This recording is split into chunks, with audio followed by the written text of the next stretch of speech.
Guadalupe Contreras y Angélica Rivera en 11 Noticias Matutino. Comparece el secretario de Seguridad y Protección Ciudadana, Omar García Harfuch, ante el Senado de la República, donde refrenda: la estrategia de seguridad avanza por el camino correcto. Detienen a un segundo implicado en el asesinato de Bernardo Bravo en Michoacán. El titular de Seguridad y Protección Ciudadana, Omar García Harfuch, adelanta que seguirán los trabajos de coordinación sobre este asunto hasta detener a todos los responsables. Confirma el gobierno de México la detención del ciudadano chino Shi Dongshang. Esto ocurrió en Cuba. Es señalado como uno de los principales traficantes de fentanilo en nuestro país. Arranca en Veracruz la entrega de apoyos económicos a familias afectadas por las intensas lluvias. La entrega de este recurso estará disponible hasta el 29 de octubre.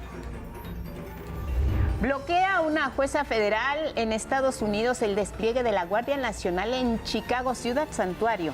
Originalmente había impedido el movimiento por 15 días. Ahora la orden es que continúe por 30 días más.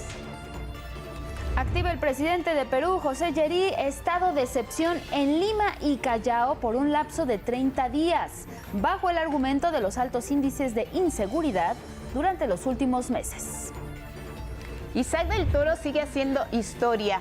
El mexicano apareció entre los nominados a Mejor Ciclista del año 2025 en los Bici de Oro. En tan solo 3 meses, Del Toro pasó del lugar 57 al número 3 del ranking de la Unión Ciclista Internacional. Recibirá la fotógrafa mexicana Graciela Iturbide el Premio de Asturias el próximo 24 de octubre en Oviedo, España.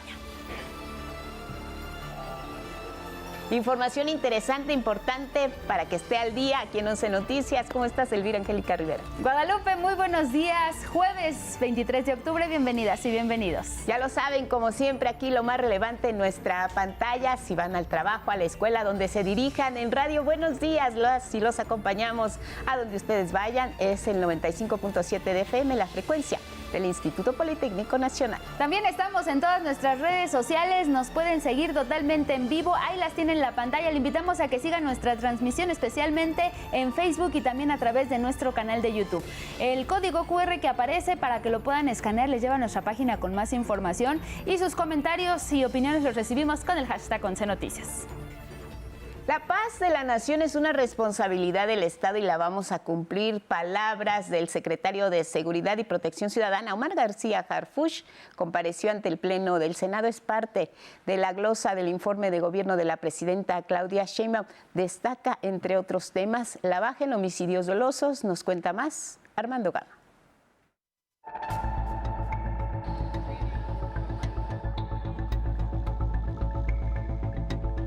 La estrategia nacional en materia de seguridad avanza por el camino correcto, destacó el secretario de Seguridad y Protección Ciudadana, Omar García Harfuch. Tenemos una reducción de 32% en el promedio diario de este delito de homicidio doloso, lo que significa 27 homicidios menos diarios que en septiembre del 2024. La paz de la nación es una responsabilidad del Estado y la vamos a cumplir.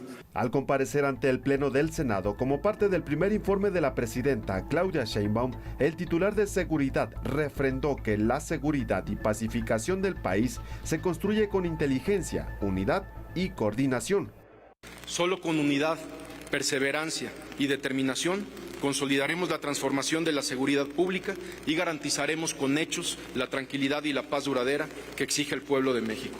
García Harfuch enumeró otros logros como la reducción de más del 60% en los secuestros. En el último año, aseveró, se han detenido a más de 35.800 generadores de violencia y se han asegurado 288 toneladas de droga, incluyendo 4 millones de pastillas de fentanilo.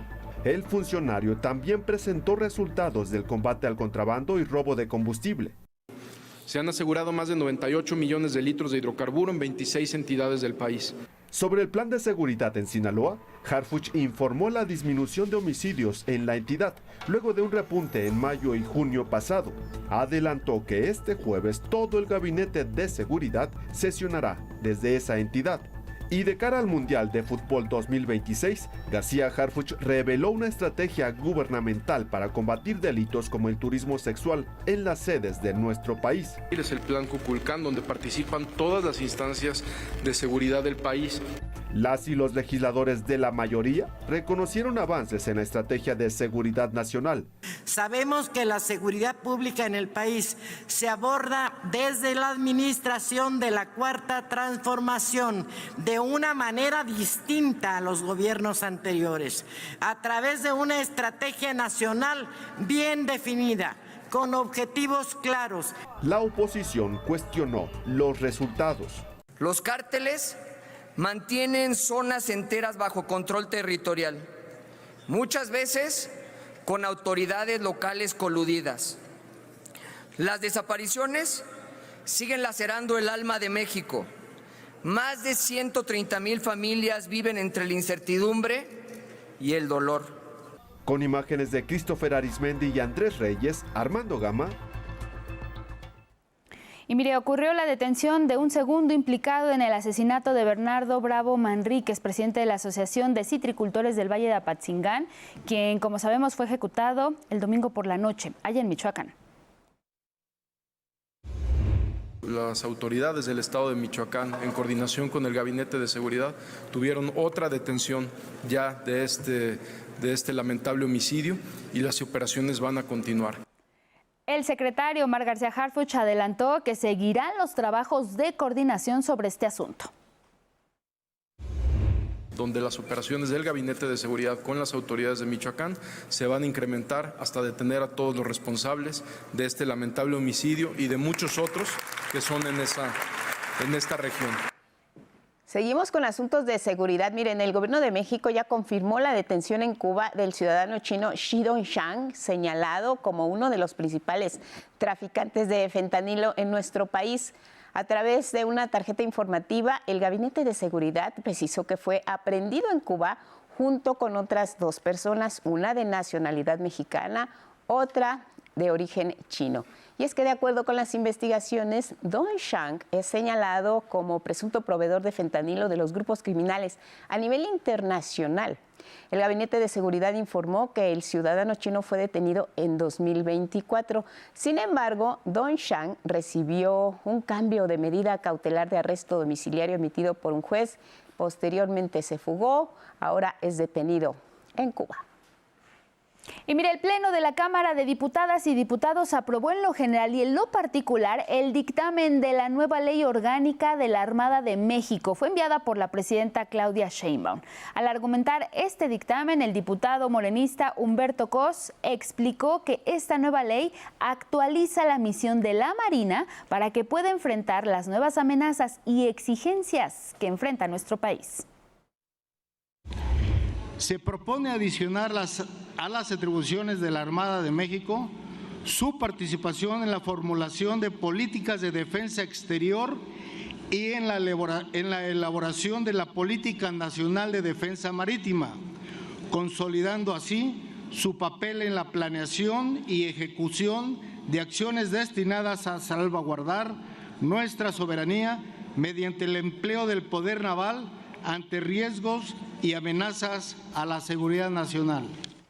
Esta nueva ley también contempla la creación de unidades navales de soporte estratégico para la ciberdefensa e inteligencia artificial para las operaciones navales y se reestructuran los mandos navales de la Armada de México. Por ejemplo, se sustituye al Estado Mayor General por la Jefatura de Operaciones Navales. En tanto, el Partido Acción Nacional afirmó que este nuevo marco legal elimina la referencia al respeto a los derechos humanos y afirmó que profundiza la militarización de funciones civiles. Esta nueva ley elimina referencias al respeto irrestricto de los derechos humanos, abre la puerta a decisiones discrecionales en el manejo de información, en la coordinación con la Guardia Nacional e incluso en la baja de personal sin garantizar el derecho a la defensa. En contraste, el Partido del Trabajo, en voz del diputado Ramón Flores, dijo que este nuevo marco legal actualiza la misión de la Armada de México mediante la modernización de sus capacidades operativas, estratégicas y tecnológicas. Esta nueva ley consolida el liderazgo de la Secretaría de Marina como autoridad marítima nacional, garante de la protección integral de nuestros mares, puertos, instalaciones estratégicas y fronteras oceánicas. Finalmente, el dictamen fue avalado por 344 votos a favor y 127 en contra y enviado al Senado para su discusión y votación. Vamos ahora a Tamaulipas. El presidente del Congreso Estatal, Humberto Prieto Herrera, pidió la apertura de una investigación ministerial en contra del exgobernador Francisco García Cabeza de Vaca, pues presuntamente durante su gestión ordenó instalar filtros para retener a transportistas y a su vez extorsionar a choferes de ferrotanques que llevaban huachicol. Lo que les puedo adelantar es que vamos a solicitar a la Fiscalía que se investigue el actuar de esos filtros, aunque haya sido algunos años atrás, y sigue también las últimas consecuencias. Prieto Herrera acusó a Cabeza de Vaca de ser cómplice, dijo, de quienes se dedican a esta actividad, al huachicol. Ya se da cuenta de la colusión que había del exgobernador con este tipo de delitos que tanto dice él que le atacó. Bueno, vamos a cambiar de tema y es que, como le habíamos adelantado, arrancó ya la entrega de los primeros apoyos de forma directa a las familias que resultaron afectadas en 5 entidades del país y que fueron censadas. Así es, la entrega de este recurso se va a realizar hasta el 29 de octubre. Vamos con la historia de lo que ocurrió específicamente allá en Veracruz. Las y los damnificados por las intensas lluvias recibieron un primer apoyo económico por parte del gobierno federal a través de la Secretaría del Bienestar. Esta estrategia de ayuda a la población inició en Poza Rica, Veracruz, una de las zonas más afectadas. Pues que está bien y que necesitamos más porque fueron muchas las pérdidas en lugares de riesgo. Nosotros vivimos a 200 metros del río Cazones. Todo ya no sirve, se lo llevó el agua y está muy bien, pues, porque fue rápido el trámite. Pues que está muy bien, porque la verdad sí se perdió todo y pues sí necesitamos ahorita levantarnos. Pues ahorita para comprar las cosas que se me echaron a perder, refrigerador, lavadora, estufa, o sea, toda la televisión, o sea, todo lo que se me echó a perder.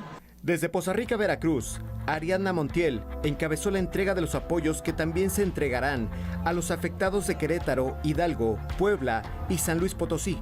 El primer apoyo consiste en la entrega de 20,000 pesos para todos los afectados, del mismo monto para todos.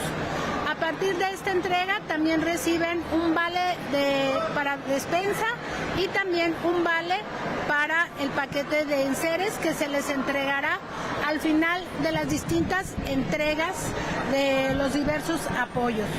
La entrega de este recurso se realizará hasta el 29 de octubre, solo en Veracruz de 3,500 personas.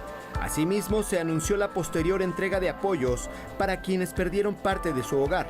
Posteriormente vendrá un segundo apoyo que será para la vivienda dependiendo los daños. Daño medio, mayor y pérdida total. Con información de Arturo Arellano Merlín, 11 Noticias. Los esfuerzos tras las lluvias son en todos los sentidos. Miren, ahora vemos la entrega de despensas, la entrega de apoyos. El censo sigue avanzando en estas 5 entidades. Elementos del gobierno federal están trabajando, son más de 50,000. Lo que está preocupando ahora es reconectar todavía las poblaciones que están incomunicadas tras estas lluvias. Al momento se han liberado importantes caminos. Así es, más de 195 caminos, bueno, más bien de 195 localidades, los caminos de estos lugares ya han sido habilitados. Además, Hidalgo, Querétaro y San Luis Potosí ya cuentan con energía eléctrica restablecida al 100% y pues los avances continúan. Continúan los trabajos de atención a esta emergencia que afectó los estados de Hidalgo, Puebla, Querétaro, San Luis Potosí y Veracruz. Al momento ya se han liberado los caminos de 195 localidades y aún se trabaja en la comunicación de 93 comunidades, principalmente de Hidalgo y Veracruz. También se ha restablecido el servicio de energía eléctrica en Hidalgo, Veracruz, Puebla, Querétaro y San Luis Potosí, de acuerdo con los datos que brindó en sus redes sociales la presidenta Claudia Sheinbaum. En estas entidades, 979 escuelas de 1.351 ya fueron atendidas. Además, 85.221 viviendas fueron censadas. Se han entregado más de 273,000 despensas y 168,610 vacunas han sido aplicadas. Todas estas labores a cargo de más de 52,000 elementos del gobierno federal y de las Fuerzas Armadas. Esta información se puede consultar en el micrositio Afectaciones por lluvias e inundaciones. Además, el gobierno federal informó que 78 personas han fallecido por las afectaciones y 23 personas permanecen como no localizadas. Con información de Karen Ballesteros, 11 Noticias. Bueno, vamos con otros temas. Mire, como parte de la construcción de las nuevas rutas de trenes de pasajeros en todo el país, el gobierno de México explicó que se cuenta con el derecho de vía en un 66%. Esto equivale a más de 23.140.000 metros cuadrados de vías. En la conferencia matutina, la secretaria de Desarrollo Agrario, Territorial y Urbano, Edna Vega, detalló que hasta la fecha se han pagado alrededor de 5,000 millones de pesos a pequeños propietarios y ejidatarios para liberar 1,607 predios. No hay intermediarios en la liberación del derecho de vía. Si se va a adquirir un pedazo de tierra para que pueda pasar el tren, se habla directamente con el municipio, con el ejido, se hacen asambleas, se explica el proyecto y los pagos son de manera directa, sin ningún intermediario. En tanto, la Secretaría de Infraestructura, Comunicaciones y Transportes reportó que hasta ayer la liberación del derecho de vía en el tren que va del Aeropuerto Internacional Felipe Ángeles a Pachuca Hidalgo presenta un 93% de liberación en el derecho de vía, mientras que el que va de la Ciudad de México a Querétaro tiene un 70%, el de Querétaro a Irapuato un 85% y el de Saltillo, Nuevo Laredo de 71% de liberación de derechos de vía.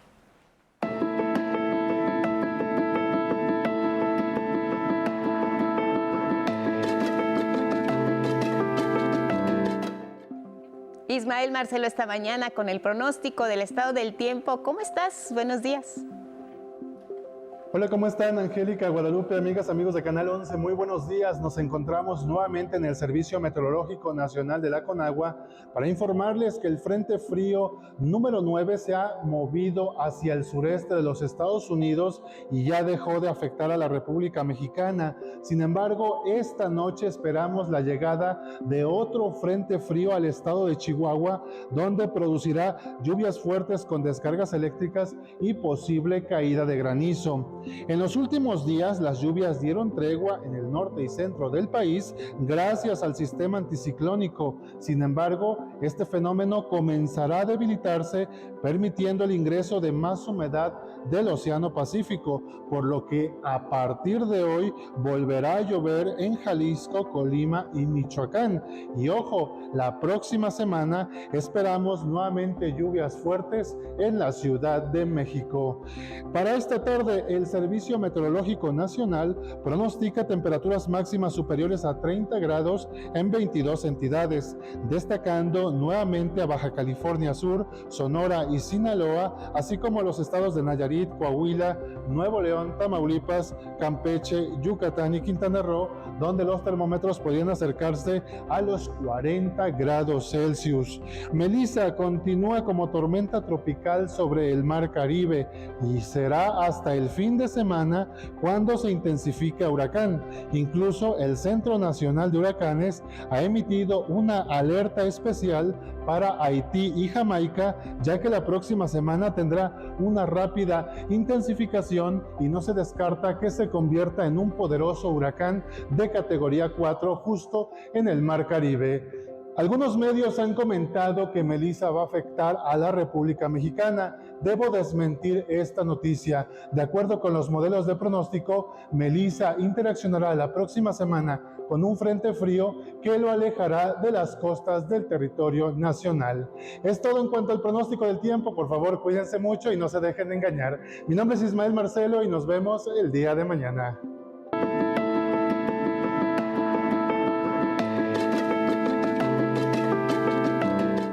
Le compartimos algunos anuncios importantes. Si es que aún no sale de casa, mire, se reporta avance lento en viaducto Río de la Piedad, esto a la altura de Oriente 217 por un percance vehicular. Complicación vial también en Avenida Leyes de Reforma a la altura de Anillo Periférico. Hay servicios de emergencia que están trabajando por otro percance vial, esto sobre Prolongación Paseo de la Reforma y Joaquín Gallo, la colonia Santa Fe, en la alcaldía Álvaro Obregón. También hay reducción de carriles por obras de mantenimiento en Avenida Constituyentes. Esto es a la altura General Rincón Gallardo. Y también recuerde que en Tlalpan, con dirección de centro al centro de la Ciudad de México, pues está muy complicado. Se están haciendo obras también en las laterales del metro que va de Tasqueña a Cuatro Caminos. Tómalo en cuenta porque sí se reducen bastante los carriles, sobre todo cuando es la hora pico cerca de las 8 de la mañana.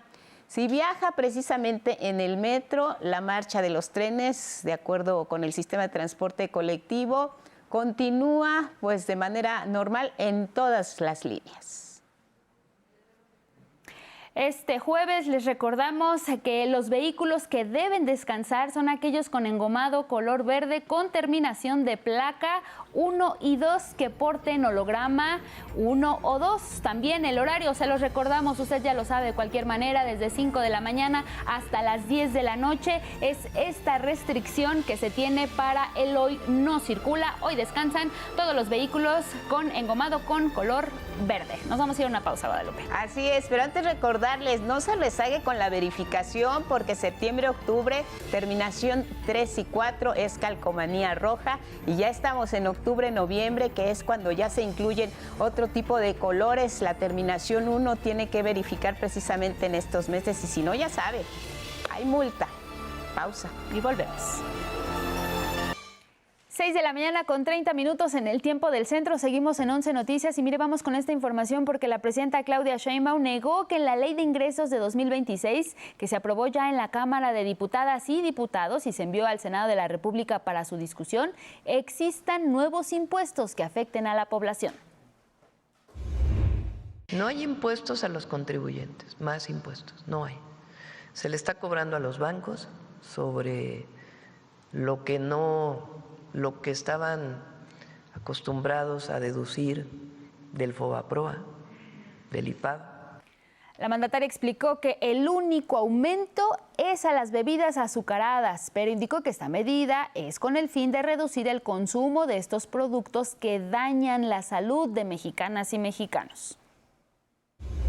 No es recaudatorio, sino es una orientación a la población de que con el mismo recurso que tú hoy utilizas para comprar bebidas azucaradas, pues utilices ese mismo recurso, solamente que compres menos y te va a beneficiar a tu salud.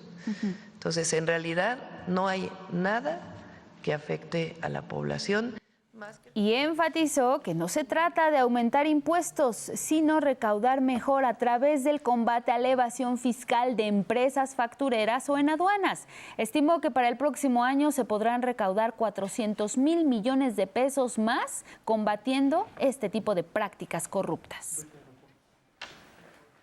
Muy relacionado con ese tema es la postura que han asumido asociaciones civiles en defensa de los derechos de los consumidores. Ya solicitaron directamente a las autoridades que se cancele en todo el país este tema de las llamadas caravanas navideñas organizadas precisamente por las empresas refresqueras. Argumentaron que este tipo de eventos se aprovechan, dicen, de la vulnerabilidad, sobre todo de niñas y niños, para posicionar sus marcas y como resultado viene sí la ingesta de este producto en varios sectores de la población.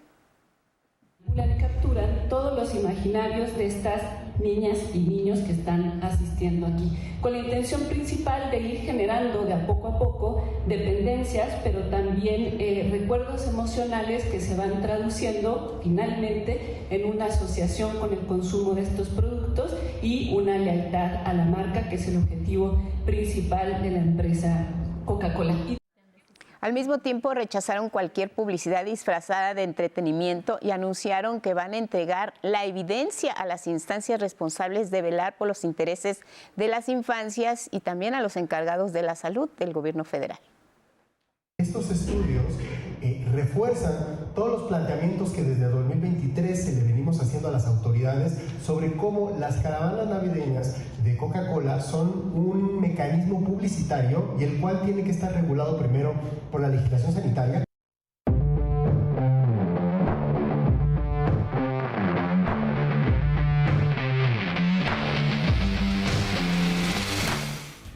Información deportiva, ya viene la Fórmula 1 a la Ciudad de México. Gabriel Sáenz, buenos días, adelante. ¿Cómo estás, Gabo? Buenos días, Lupita, buenos días, Angie. En efecto, ya viene la Fórmula 1, estamos ya a prácticamente un día de que empiece la Fórmula 1 y bueno, en este aspecto, la doctora Ana Belén, con perseverancia y entrega, se ha abierto camino en su trabajo en favor del automovilismo deportivo, pese a las adversidades de una disciplina donde la presencia masculina prevalece. Naomi Rodríguez nos cuenta su historia.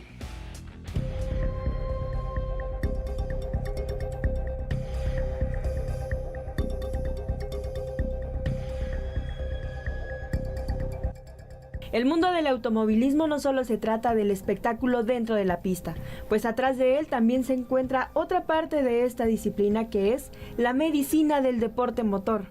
Y el Gran Premio de la Ciudad de México es el único que cuenta con una mujer como directora médica, Ana Belén García Sierra, con una amplia trayectoria siendo subdirectora del equipo médico en rallies, así como en Fórmula E y Fórmula 4. Ana Belén asumió el puesto de directora en el 2018 para el Gran Premio de la Ciudad de México en la Fórmula 1. Es muy sencillo en el sentido de que son dos grandes pasiones, la medicina y el automovilismo deportivo, y entonces el poder conjuntarlos y hacerlo al mismo tiempo, de verdad es que es una maravilla. Pese a estar dentro de un mundo en el que aún se considera para hombres, no solo en las pistas, sino también en los puestos administrativos, Ana Belén se ha abierto camino con su trabajo, lucha y dedicación. Fácil no es, por supuesto, el irse encontrando que de repente volteas y eras la única que estabas allí en mis primeros años en el Gran Premio de la Ciudad de México, en Race Control, pues sí voltear y de todas las personas que estábamos dentro de esa habitación en el control de carrera, voltear y ser la única mujer, y que poco a poquito ya empiezan a aparecer otras mujeres. Actualmente a nivel administrativo el Gran Premio de la Ciudad de México se distingue por tener a la única dupla que tiene tanto en dirección como subdirección médica a dos mujeres al frente. Creo que la base es eso, el que se hace con pasión, con mucho profesionalismo, y que entonces todo es posible y es lo que te va dando paso a lo que sigue. Y para mí siempre también es bien importante el que lo que haga, eso pueda ser también motivo de inspiración hacia alguien más. Con imágenes de Cristian Meléndez, 11 Noticias, Naomi Rodríguez. Y precisamente el Autódromo Hermanos Rodríguez vibra nuevamente con la fiesta deportiva más importante del automovilismo, un evento a celebrarse este fin de semana en la capital del país. Aquí les mostramos algunas opciones de movilidad para poder llegar fácilmente a este lugar. Bené Zárate nos informa. Todo está listo para que este viernes, sábado y domingo los monoplazas de la Fórmula 1 enciendan sus motores y hagan rugir el Autódromo Hermanos Rodríguez con el festejo de los 10 años del Gran Premio de la Ciudad de México. Como cada año, el gobierno de la ciudad implementará un plan de movilidad para el fácil arribo de toda la afición, ya que no habrá estacionamiento en el autódromo.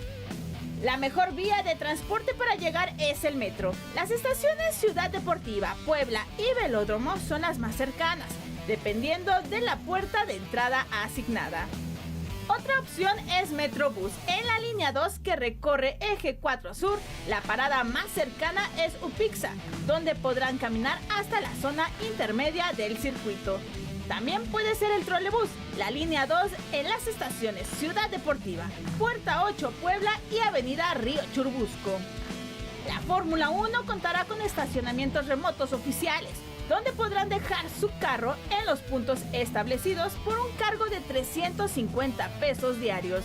Ahí se puede abordar un camión que los lleve directo al circuito y los regresarán al mismo lugar. Los puntos de salida son Mundo E, Interlomas, Perisur, Condesa y Plaza Lindavista. Otra opción es utilizar la aplicación Corpool o coche compartido que ha lanzado este año el GP.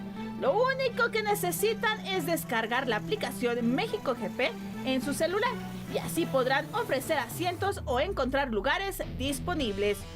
11 Noticias, Vianey Zárate. Y vámonos al fútbol porque esta noche la selección mexicana femenil recibirá en el Estadio de la Ciudad de los Deportes a Nueva Zelanda en un partido amistoso como parte de la fecha FIFA de cara a la Copa del Mundo del 2027 en Brasil. Este será el primero de 2 encuentros que disputarán ambos combinados. La defensa Kenty Robles llega preparada y con optimismo luego de su empate ante Colombia en Ciudad Juárez. Creo que siempre la mujer mexicana es pasión, es garra, es trabajo y siempre lo ha sido. Lo que pasa que ahora pues con Pedro hemos crecido muchísimo en todos los aspectos, nos ha aportado cosas diferentes, hemos mejorado en todos los aspectos del juego, hemos tenido partidos complicados pero los hemos sacado adelante. Por su parte, Pedro López, quien cumple 3 años como director técnico de la selección femenil, mencionó lo mucho que México ha crecido a nivel de selección, destacando que esto se debe a gran medida al aumento competitivo de la Liga MX femenil y confía que se dará un gran partido ante un rival muy fuerte. Los clubes le están poniendo más medios y mejores profesionales a las futbolistas en su día a día y eso hace que nuestras jugadoras lleguen a selección en mejores condiciones, unido a que el nivel competitivo de la liga pues está aumentando torneo tras torneo.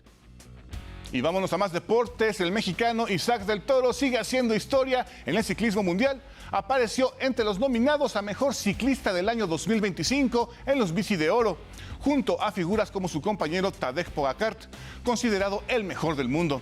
Y es que en solo 10 meses del Toro pasó del lugar 57 al número 3 del ranking de la UCI. El ganador se dará a conocer el 5 de diciembre. Tras su exitosa temporada, mañana llegará a México para disputar el Campeonato Nacional de Ciclismo 2025, que se celebrará en su tierra natal, Ensenada, Baja California. Del Toro participará en 2 pruebas principales, contrarreloj individual este jueves 23 y en la carrera de ruta el sábado 25.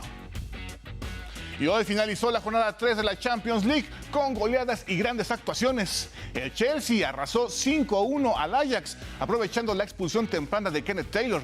El Real Madrid mantuvo su paso perfecto con triunfo de 1-0 sobre la Juventus. En Alemania, el Bayern Múnich no tuvo piedad y goleó 4-0 al Club Brujas.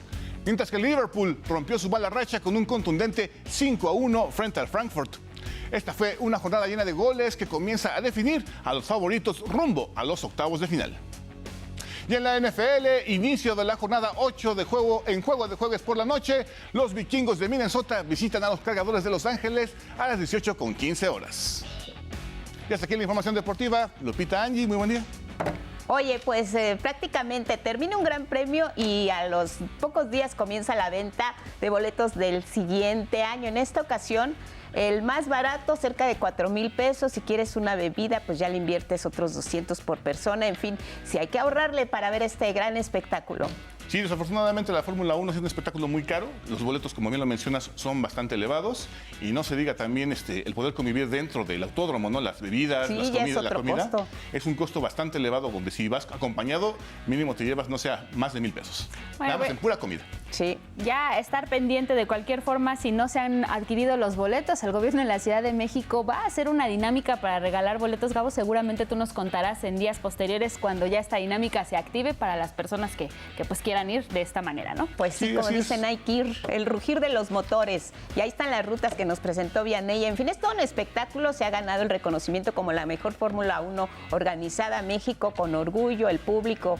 Aunque no va a estar Checo esta ocasión, ¿verdad, Gabo? Ese es un buen punto. Vamos a ver cómo se comporta la gente en este gran premio, porque sí, Checo es un plus, ¿no? La gente quiere ver a Checo y quiere echar porras y echar mucho relajo en el autódromo. Prende. Vamos a ver ahora cómo va a estar, si la gente si sigue respondiendo igual o va a estar un poco más somera. Bueno, pues ojalá y no, que no le bajen la intensidad a la fiesta de la Fórmula 1. Te vemos mañana, Gabo. Gracias, Gabo. Chicas. Gracias. Bueno, vámonos con otros temas. Mire, gracias a la contribución que durante casi 9 décadas ha hecho el Instituto Politécnico Nacional en la comunicación pública y del conocimiento, es que fue galardonado con el premio Crónica 2025. Mi compañera Judith Hernández nos cuenta de ello. El Instituto Politécnico Nacional fue galardonado con el Premio Crónica 2025 en la categoría Comunicación Pública y del Conocimiento, distinción que el director general Arturo Reyes Sandoval dijo obliga a mantener la excelencia del instituto. El recibir el día de hoy el reconocimiento por parte de Crónica en el área de comunicación nos motiva y nos obliga a mantener la excelencia en la comunicación, en seguir siendo referente en México en la generación de nuevas plataformas. El 11 lo hace muy bien, ya desde hace muchos años, y cada día lo está haciendo mejor. Comunican y comunicamos muy bien a través del 11 todo lo que hacemos. La contribución que durante casi 9 décadas ha hecho el IPN al desarrollo nacional lo hizo acreedor a este reconocimiento. Así lo expresó el exrector de la UNAM, José Narro, galardonado por Crónica en 2011 y encargado de la entrega. El conjunto de la sociedad mexicana ha recibido el producto de su trabajo, del trabajo de la comunidad politécnica, al tiempo que la ciencia, la cultura y el desarrollo tecnológico se han acrecentado en nuestro país gracias a esa comunidad. Este premio, que llega a su 15ª edición, es un reconocimiento a la inteligencia de quienes con su trabajo encienden la llama del progreso y la dignidad.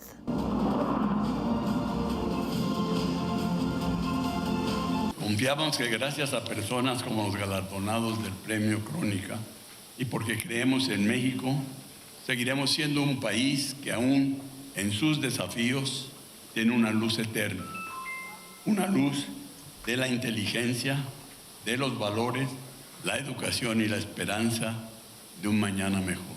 La científica Laura Palomares obtuvo este galardón en la categoría Ciencia y Tecnología, el poeta y ensayista Vicente Quirarte en Academia y la escritora Mónica Lavín en Cultura.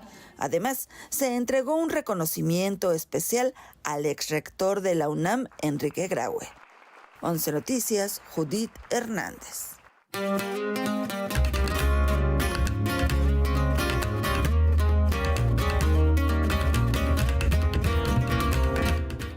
Muy bien, pues ya identificamos la música, tiempo de cultura desde el Cervantino. Miguel de la Cruz, hoy ¿con qué nos vas a sorprender? ¿En cuál de las calles te encuentras? ¿Va a haber Callejón del Beso? ¿No va a haber? En fin, cuéntanos, Miguel, ya te vemos y te escuchamos.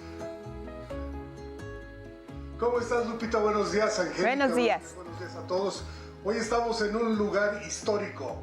Esto se llamó la Cuesta del Tecolote. Y aquí fue capturado Miguel Hidalgo en 1810. Y ahora se le conoce como la calle del Campanero. Más atrás se ve una especie de puente, ahí hay un café. Y del otro lado, pues de pronto baja gente desde las alturas de Guanajuato. Así es esto, casas en los cerros. Pues es donde nos encontramos y es donde te presento la actividad. Hoy llega el día 14. Son 17 días de fiesta cervantina. Hoy arrancará el día 14. Aquí un recuento, la primera parte de un recuento de lo que sucedió recientemente. Solo con su guitarra en el templo del Señor Santiago Apóstol, el guanajuatense José Daniel Salceda Velasco, antes de hacer música, refirió al arte de la palabra con un fragmento de La vida es sueño de Calderón de la Barca.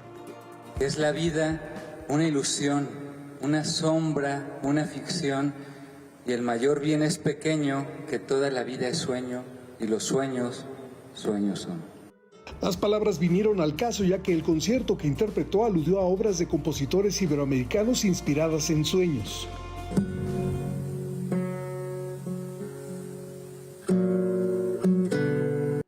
Ganador del Premio Nacional de la Juventud en 2016, se ha presentado en América y Europa y ahora en el Cervantino. Sus interpretaciones incluyeron el tacto con la madera más allá de las cuerdas.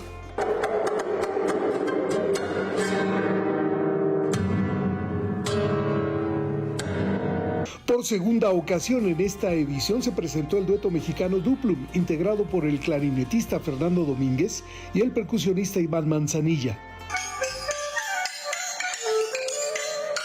Duplum celebró con 7 estrenos mundiales 20 años de trayectoria. Que nosotros inventamos, por decir de esa manera, fue un nuevo instrumento al que le pusimos por nombre Duplum.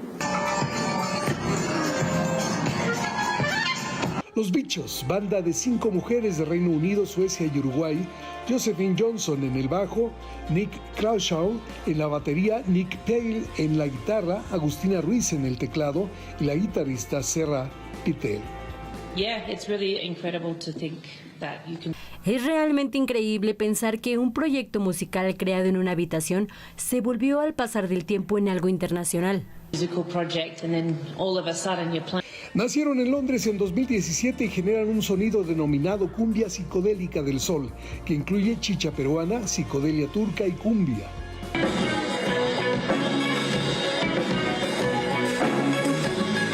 Días de fiesta cervantina, con imágenes de Darío Hernández y Daniel Pérez. 11 Noticias, Miguel de la Cruz. Bueno, en un Cervantino no solo sucede eso en un día, así que Mauricio Romo recorrió otros foros, otros escenarios, y aquí tiene la actividad también reciente. Mauricio, buenos días, ¿dónde te encuentras? Miguel, buenos días. Estamos a un lado del Museo Iconográfico del Quijote. Desde aquí te cuento que la presencia de artistas guanajuatenses siempre ha sido indispensable en el Cervantino. Por eso el día de ayer nos fuimos a conocer el trabajo de la compañía guanajuatense Un Colectivo. Ellos presentan una obra que más que una obra es un conjunto de acciones sociales. Se titula Estudios de Campo, Performance sobre las desapariciones forzadas. Y también nos fuimos a conocer el trabajo de la compañía española de títeres Perpoc, y todos los detalles acerca de estas actividades se las preparamos en la siguiente historia. Pocas veces en el escenario se ve una alianza parecida. Títeres bajo el influjo de la Sinfónica.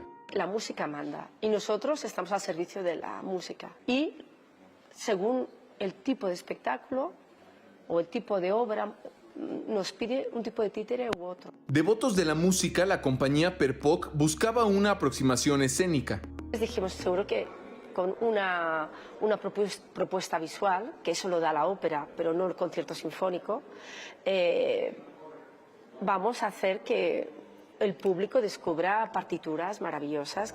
En Petrushka, obra inspirada en ballets rusos, cada intérprete debe fundirse con su títere. Tú estás, pero no estás. Entonces, el títere tiene que ganarte a ti para que los ojos del público miren al títere. Acciones políticas y sociales marcaron el ánimo del Teatro Cervantes con estudios de campo de la compañía guanajuatense Un Colectivo. Trabajo testimonial sobre desapariciones forzadas en el Estado. Como sabemos, hay una narrativa que tiende a decir que si desaparecieron fue por tal o cual motivo, que en general es como que una relación con el narcotráfico, la delincuencia, etcétera. Y bueno, pues la realidad es que no, la realidad es que esto nos puede ocurrir a todas y a todos en un microestado. Las más de 5,000 personas desaparecidas en Guanajuato son la causa de este proyecto que va más allá del escenario y que inició como un ensayo. Y lo que me había provocado internamente no tenía un lugar de salida, si el cuerpo en el marco de la pandemia no se ponía también allá afuera. Y a partir de eso, la investigación documental me llevó a tener unos primeros acercamientos con las colectivas de búsqueda del Estado. Miguel, hoy se espera una de las actividades más populares de esta edición del festival. Estamos hablando del concierto de Julieta Venegas en la Lóndiga de Granaditas. Seguro hoy las calles en la noche se van a llenar de gente. Mucha gente va a venir para este evento, pero también se va a presentar la primera función de los entremeses cervantinos, que como sabes es el origen de este festival en la Plaza de San Roque. Entonces también estaremos en ese espacio y son las actividades más destacadas para este jueves en el Festival Cervantino. Con las imágenes de David Ramírez y Jair Maya les estaremos llevando el reporte de todo esto.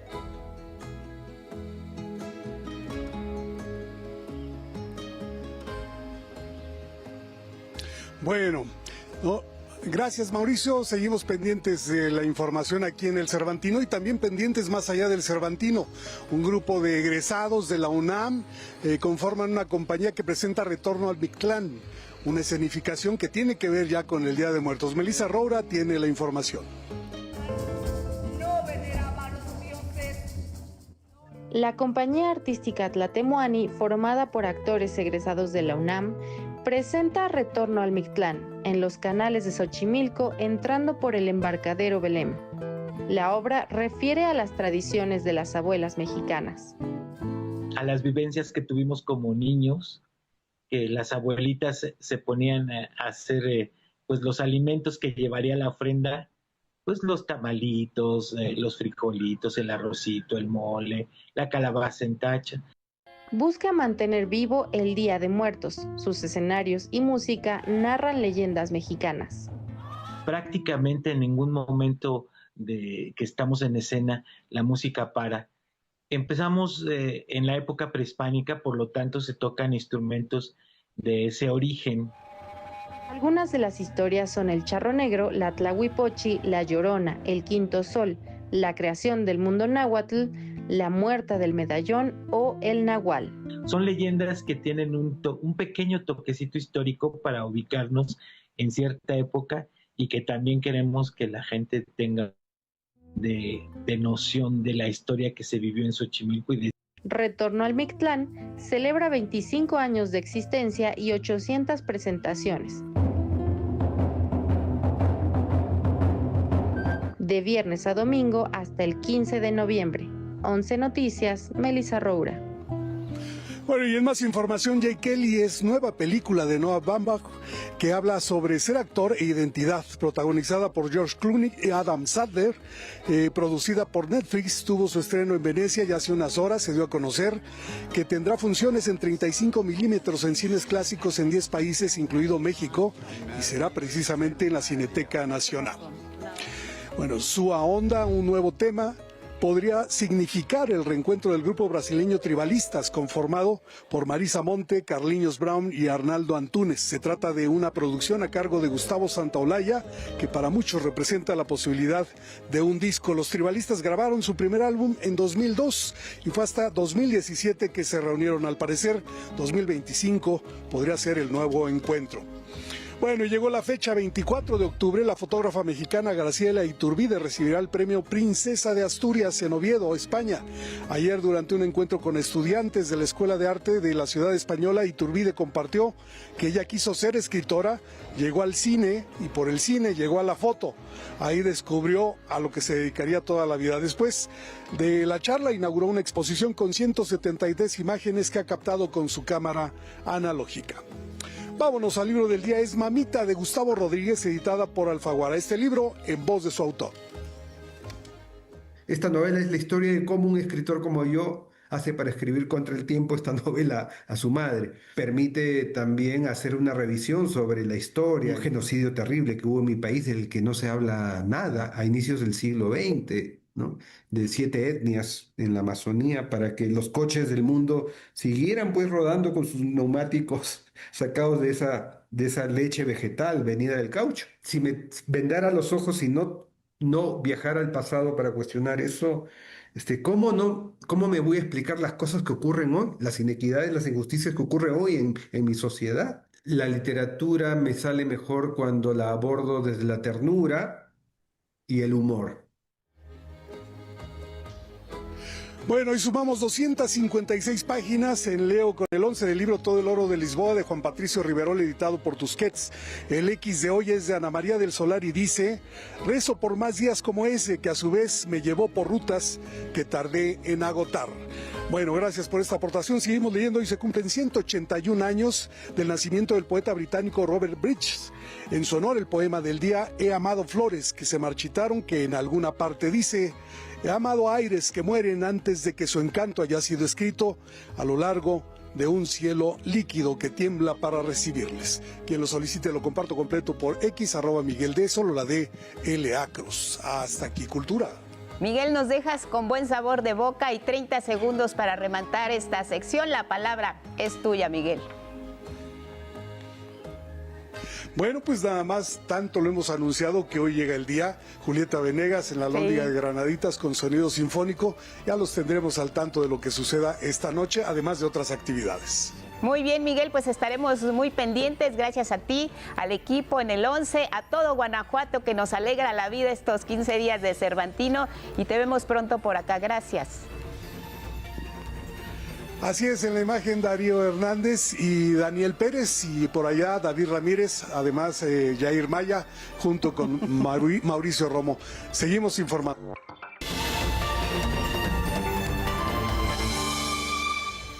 De la mañana en el tiempo del centro tenemos un resumen de noticias. Aprueba en lo general y particular la Cámara de Diputadas y Diputados el dictamen de la nueva ley orgánica de la Armada de México.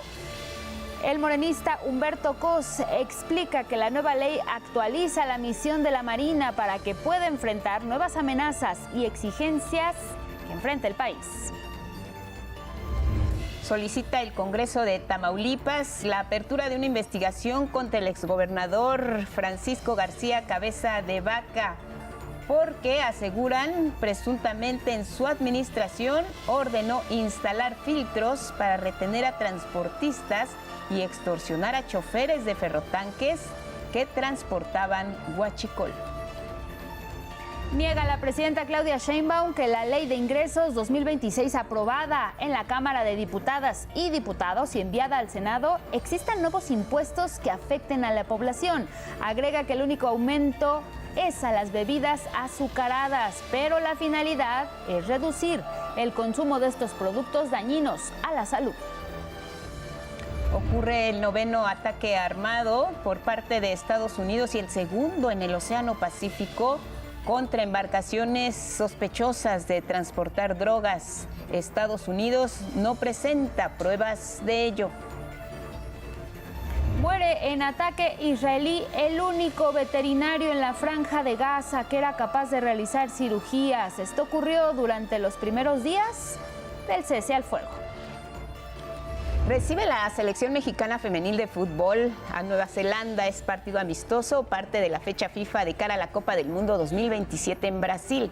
El duelo hoy a las 8 de la noche en el Estadio Ciudad de los Deportes. Desde los canales de Xochimilco, con música y escenarios, se narran leyendas mexicanas. El Retorno al Mictlán es una obra que refiere a las tradiciones de las abuelas mexicanas. Precisamente celebra 25 años de existencia, 800 presentaciones y se puede disfrutar de viernes a domingo hasta el 15 de noviembre.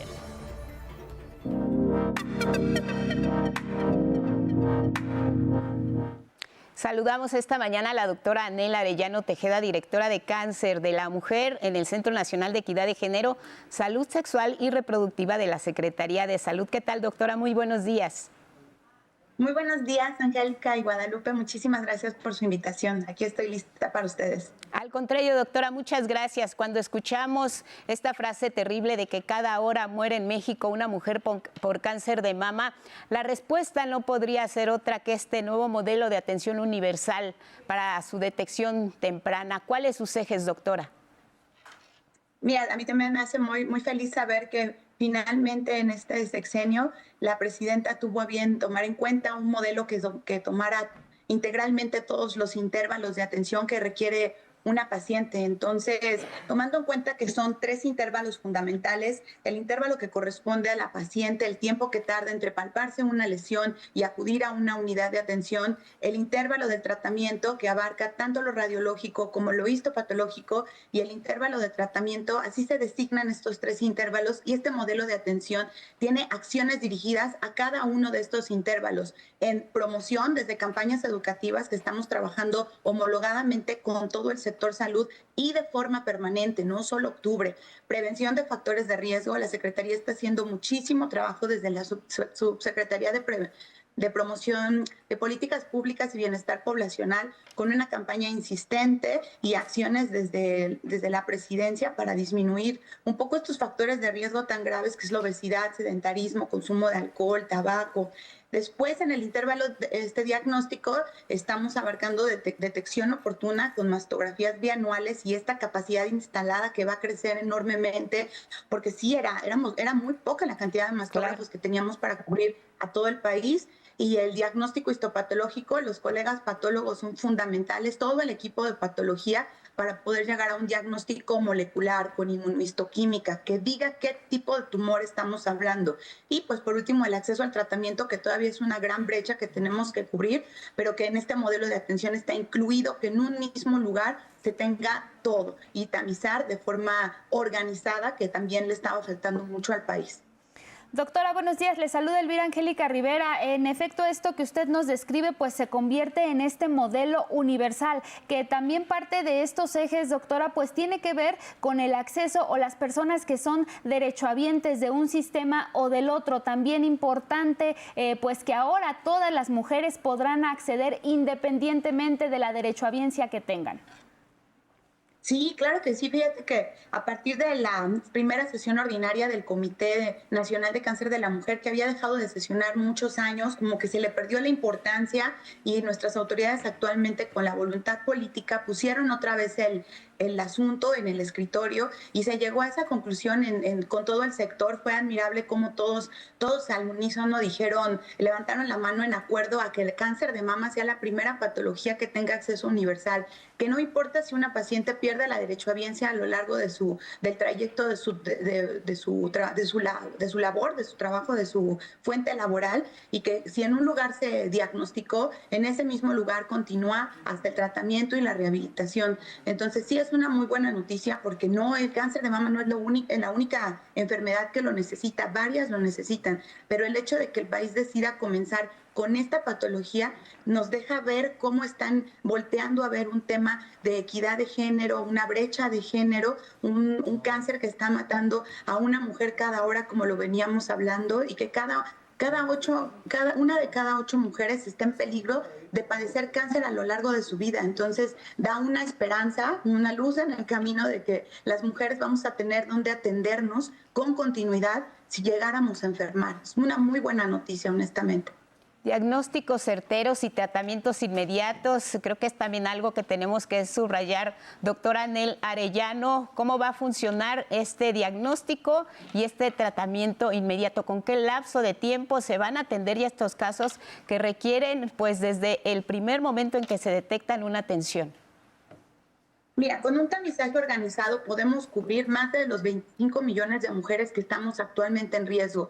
¿Qué quiere decir riesgo? Mayor de 40 años, la tasa de incidencia incrementa muchísimo, entonces trataremos de cubrir el total de la población que se encuentra en ese grupo de riesgo, ¿no? Y trataremos de mantener el tiempo de sospecha, el diagnóstico, en menos de 30 días. Recordemos que el intervalo que corresponde a la paciente no lo podemos controlar tanto, más que con prevención y con invitarla a que, si se palpa algo, acude inmediatamente al sistema. Está establecido que son entre 60 y 120 días lo que tarda una paciente en que se toca y acude al sistema. Ese número, ese intervalo no lo podemos disminuir porque depende 100% de ella. Entonces, con estas campañas de promoción, las invitamos a que sí se palpen. Sí es una herramienta, no es el gold estándar, el estándar de oro para detección, pero sirve. En un segundo tiempo, la brecha o el intervalo diagnóstico pretendemos cubrirlo en 30 días.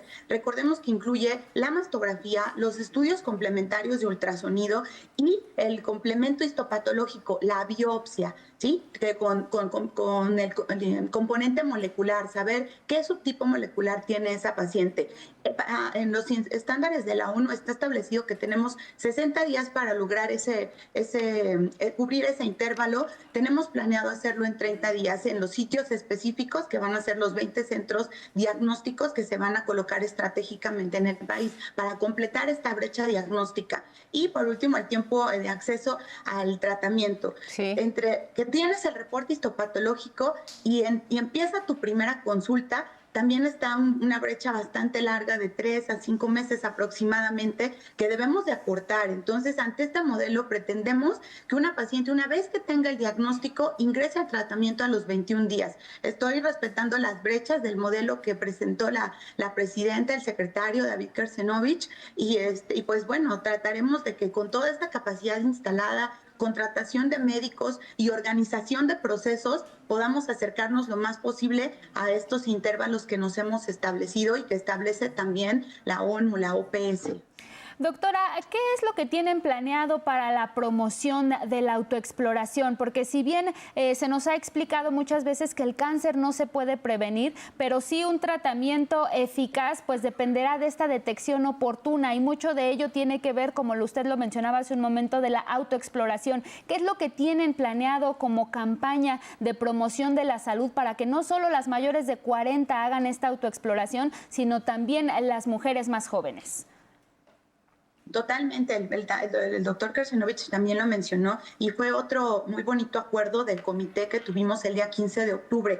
se lanzó la primera campaña homologada, intersectorial y permanente. Yo les estaré compartiendo el material porque las invito a que todo el país tenemos que empezar a trabajar en tema cáncer más allá del mes de octubre. El cáncer no es una fruta de temporada. Todo el año tenemos estas mujeres muriendo cada hora. Entonces, esta campaña incluye material visual que se está tratando de que sea el mismo lema, el mismo color, el mismo sentido de colaboración interinstitucional. Quiere decir que todos los institutos, IMSS, ISSSTE, Secretaría, MIS Bienestar, estamos unidos bajo la misma campaña con mensajes de autocuidado, de corresponsabilidad y de conocimiento básico de cuáles son las pruebas que nos tenemos que hacer las mujeres de acuerdo a nuestro grupo de edad y a nuestros factores de riesgo. Entonces, la población sí comprende estos términos cuando tú se los explicas de forma simplificada y cuando estás sembrando en el subconsciente colectivo,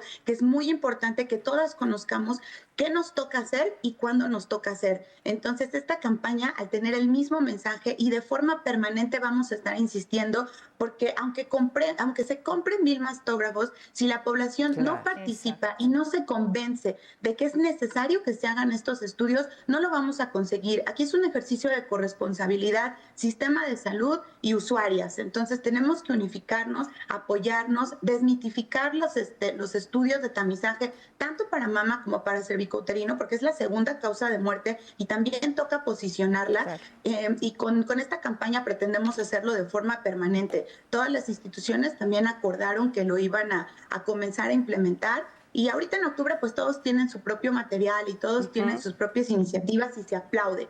Pero el 1 de octubre tenemos que comenzar con esta campaña permanente y hacerlo visible para todas nuestras usuarias, todas nuestras pacientes, todas nuestras mujeres mexicanas. Claro, importante. Doctora, rápidamente, dicen, cada 2 años se recomienda mastografía después de los 40. La detección temprana incluye, si en ese lapso de tiempo se puede desarrollar un cáncer, yo me lo hago hoy, octubre 2025, y me tocaría hasta 2027, de acuerdo a la recomendación. ¿En esos 2 años se puede presentar el cáncer? Sí, se llama cáncer de intervalo, sí se puede presentar. Entonces, acuérdate que la Secretaría lo que hace son políticas públicas de impacto epidemiológico. Por lo menos cada 2 años se tiene que estar realizando una paciente una mastografía.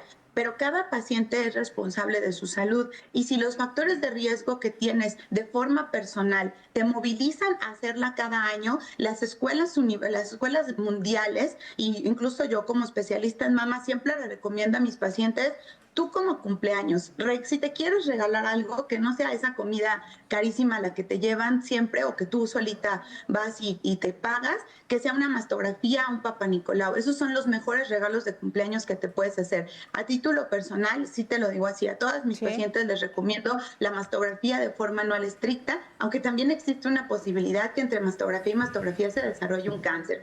Sí existe, el cáncer se está comportando de formas muy extrañas y nos está dando antes de los 40 y después de los 69. Entonces, las políticas públicas tienen que evolucionar también con la medicina. Si está en sus posibilidades, yo lo recomiendo de forma anual. Como política pública de aplicación a un tamizaje organizado, lo vamos a comenzar a hacer de esta forma. Claro, doctora Anhela Arellano Tejeda, muy clara la explicación. Muchas gracias por la información, directora de Cáncer de la Mujer en el Centro Nacional de Equidad de Género, Salud Sexual y Reproductiva de la Secretaría de Salud. Abrazo y buenos días, doctora. Gracias. Hasta luego. Hasta pronto. Seguimos con El Mundo.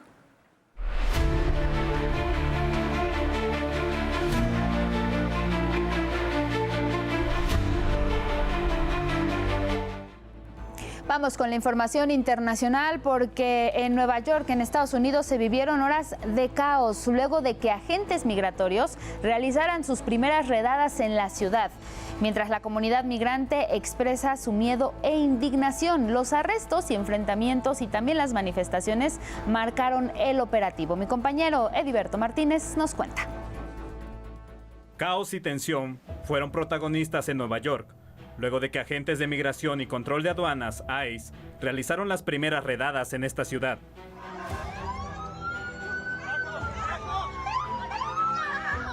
Autoridades federales reportaron al menos 14 personas detenidas, que incluían a ciudadanos y personas migrantes de varias nacionalidades, acusadas de obstaculizar la actividad de los agentes.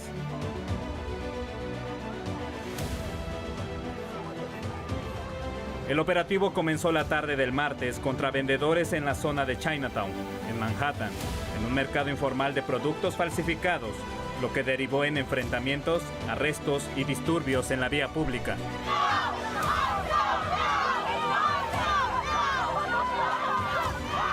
La reacción de los transeúntes y vecinos fue inmediata. Rodearon los vehículos de agentes federales para intentar impedir las detenciones.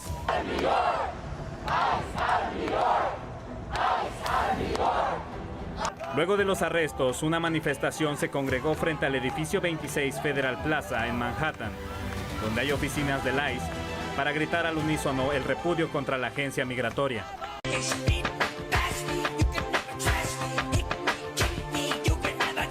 Las protestas que exigían la liberación de las personas migrantes detenidas escalaron durante la noche, generando caos vial, enfrentamientos y arrestos, mientras los policías antidisturbios los contenían.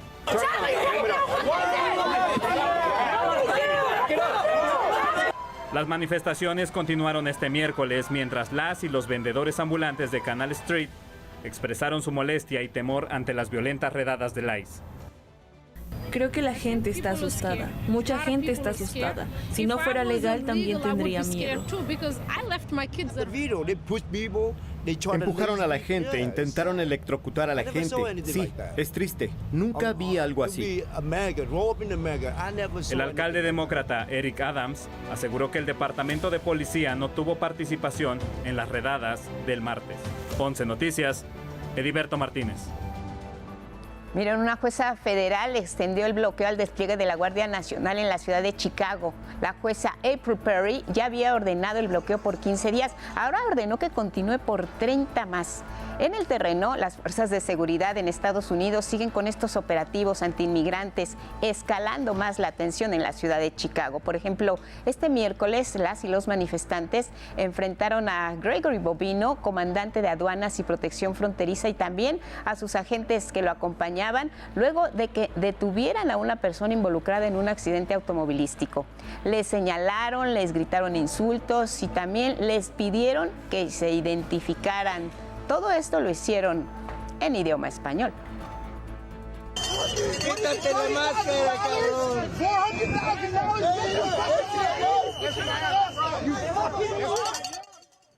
Y mire, una investigación de Reuters reveló la supuesta forma en que el cártel Jalisco Nueva Generación domina el contrabando de diésel a México. Y es que señala que se hace mediante buques cisterna con el apoyo de empresas petroleras de Estados Unidos. El caso gira en torno al buque Tom Ames, que el 8 de marzo pasado transportó cerca de 120,000 barriles de diésel desde Canadá a México. La investigación apunta a que las autoridades mexicanas tienen identificada esta maniobra con la que se eluden impuestos y regulaciones de seguridad, utilizando un puerto sin la infraestructura adecuada para manejar hidrocarburos inflamables.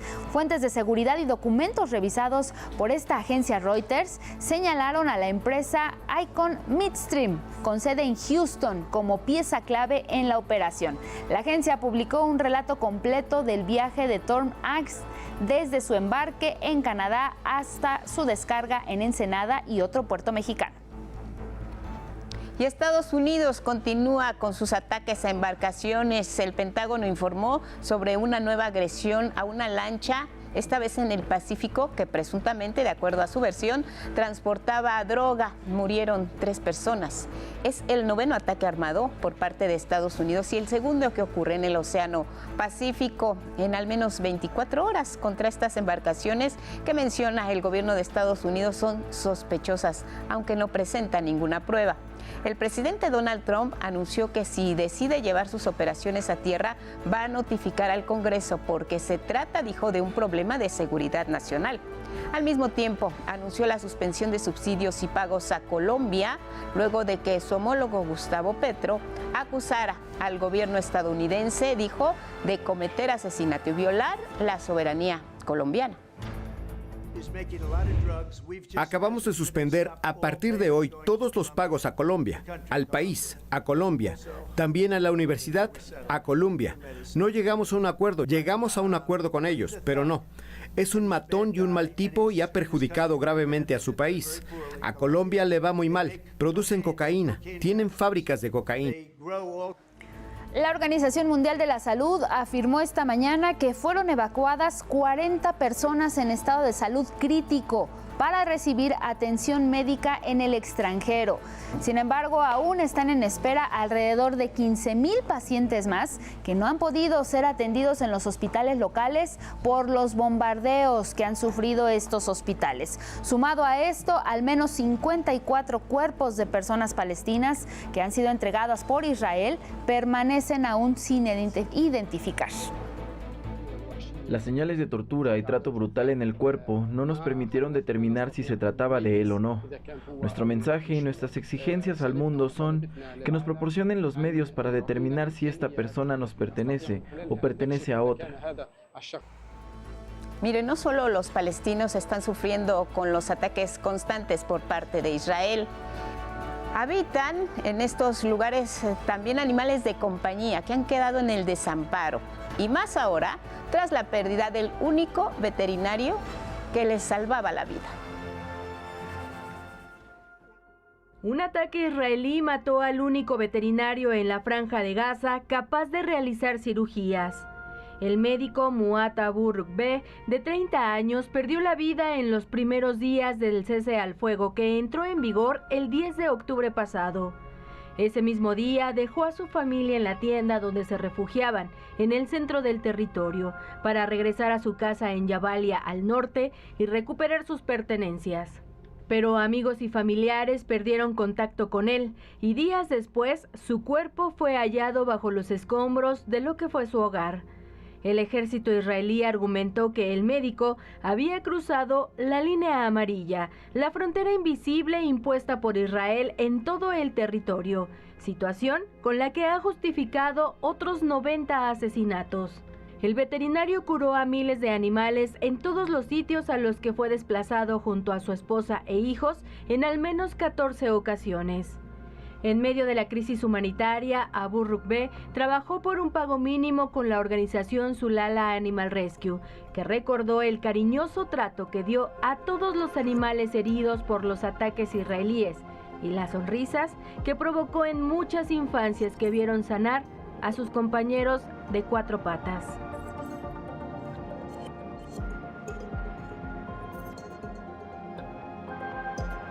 Once Noticias, Anabel Ramírez Ángeles. Vamos a Perú porque la crisis de gobernabilidad continúa escalando. Esto luego de que el presidente José Gerí anunciara estado de emergencia en Lima y en Callao.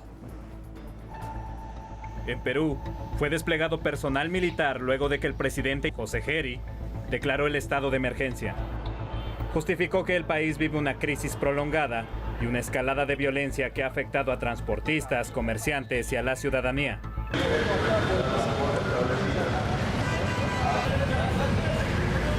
Es el primer día de 30 en los que Perú permanecerá bajo una medida excepcional que permite al gobierno suspender temporalmente ciertos derechos y libertades.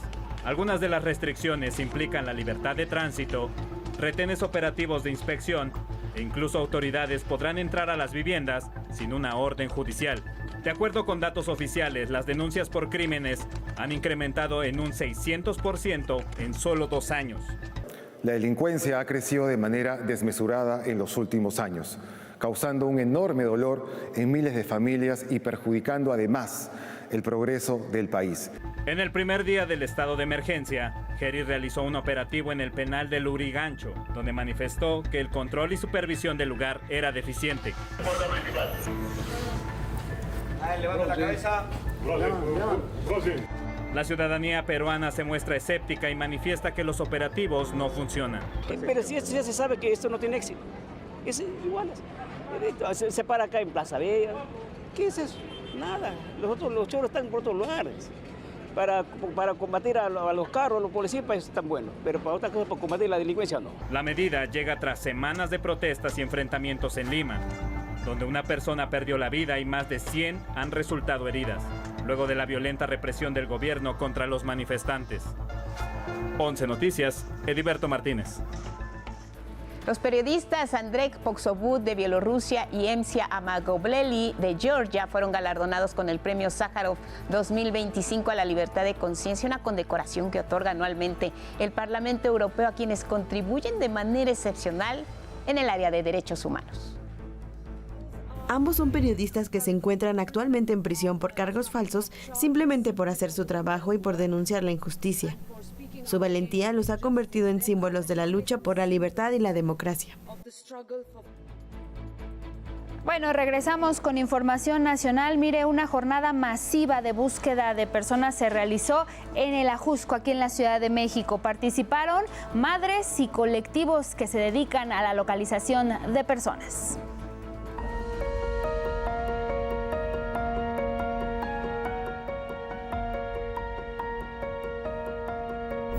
¿A quién buscamos? ¡A todos y a todas!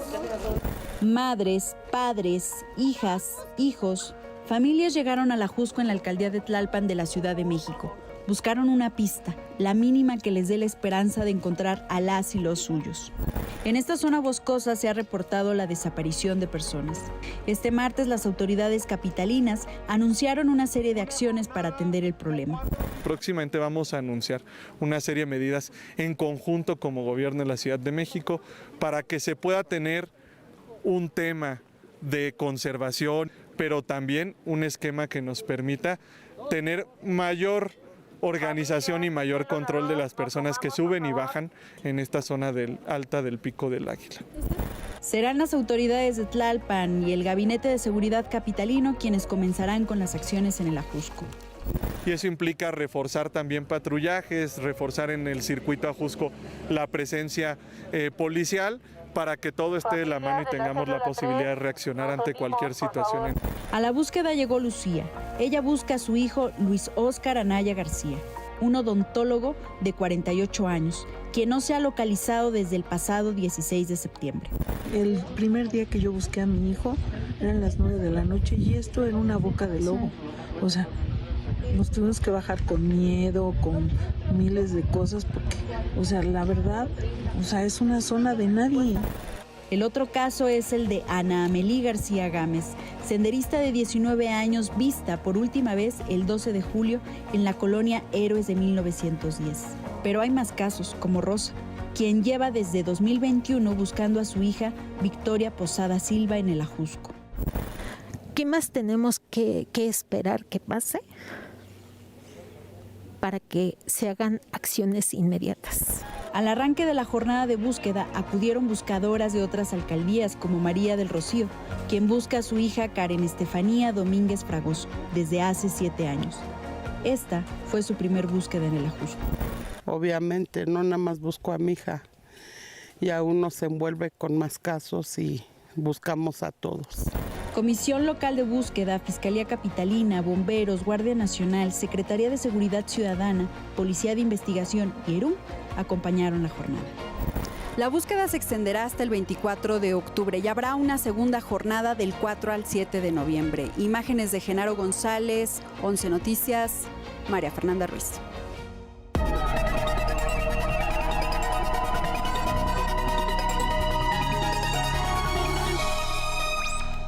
Momento de la ciencia, Carlos Guevara Casa, buenos días, bienvenido. Hola Carlos. ¿Qué tal? Buenos días también para usted. Esta semana hay lluvia de estrellas y 2 cometas pueden ser visibles de manera simultánea. Uno de ellos desató la imaginación de conspiracionistas y fans de los expedientes X, pero realmente, ¿qué es lo que estamos viendo en el cielo en estos días? Esta semana es visible el cometa Lemon, descubierto a inicios de año. Tiene una órbita tan extensa que no lo veremos en más de 1000 años. Aún así, no es lo más raro que podemos mirar en estos días. A unos 270 millones de kilómetros está el misterioso cometa Atlas 3I, detectado apenas hace unos meses y que hizo imaginar a algunos que se trataba de cierto visitante lejano.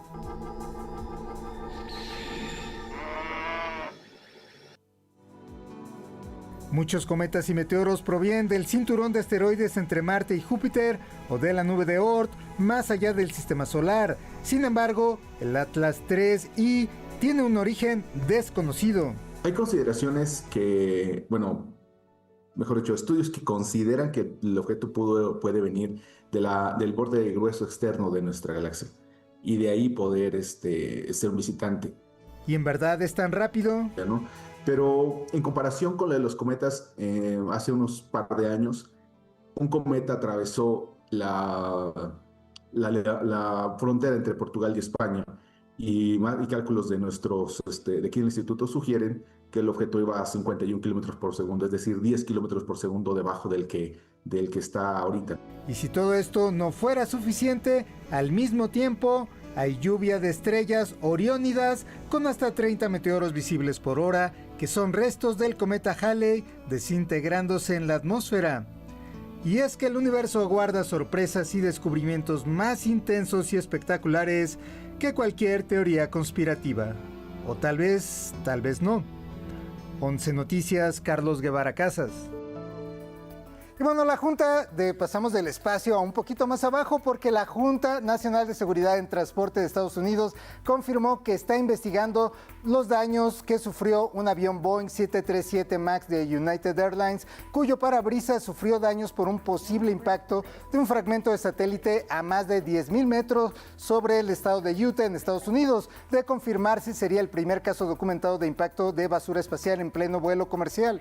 Sin embargo, a pesar del aumento de fragmentos alrededor de la Tierra, que ha pasado de unos cuantos a más de 100 millones, la gran mayoría se encuentra en alturas que van de entre 160 kilómetros hasta más de 35,000 kilómetros, y cuando reingresan a la atmósfera se desintegran por completo al llegar a la altitud de vuelos comerciales. Se supone que podría ser también un fragmento de un globo aerostático. Y bueno, esta fue la información de 11 Lab Matutino. Que pase usted un buen día. A ver, Carlos, ¿cómo es esa musiquita de los expedientes X? Que ya no la pudimos escuchar, pero que era...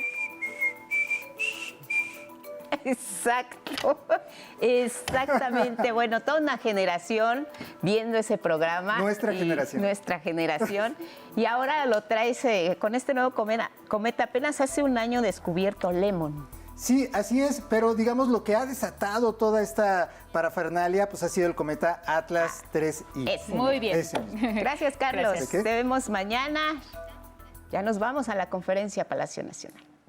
Bueno, regresamos al estudio de 11 Noticias. Tenemos más información. Mire, durante 30 años, la mayoría de los accesos a la playa en Tulum, Quintana Roo, se mantuvieron cerrados al público. Sin embargo, ya la secretaria federal de Turismo, Josefina Rodríguez Zamora, reveló que se van a rehabilitar los accesos, esto para el disfrute de todas y todos los turistas en esa zona. La corresponsabilidad entre el gobierno federal, entre el sector hotelero, pues hoy está fuerte. Ya tenemos accesos de playa ubicados, geolocalizados, que se están dando ya infraestructura, de hecho, para poder ser habilitados.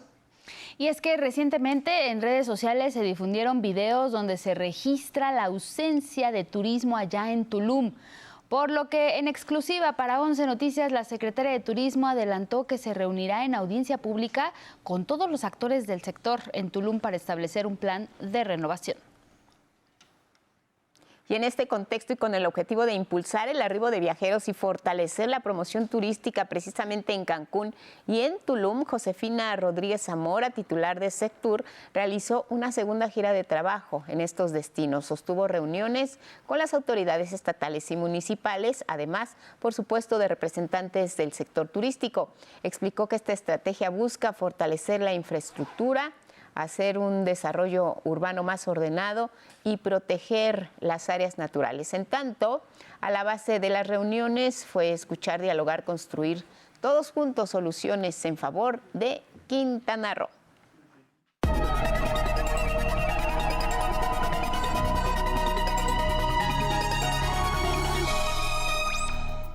Segunda vuelta de ciencia a Carlos Guevara Casas. Hola de nuevo. Hola de nuevo, regresamos. Hola de nuevo, Lupita, Angie. Regresamos con Big Mac porque su primer acercamiento con el público mexicano fue a través de la señal de aquí, de Canal 11, donde más. Y ahora este querido y peculiar científico regresó al Politécnico en el Science Fest, como lo habíamos adelantado el día de ayer. Hablamos precisamente de Big Man. Vamos a ver cómo fue su presentación.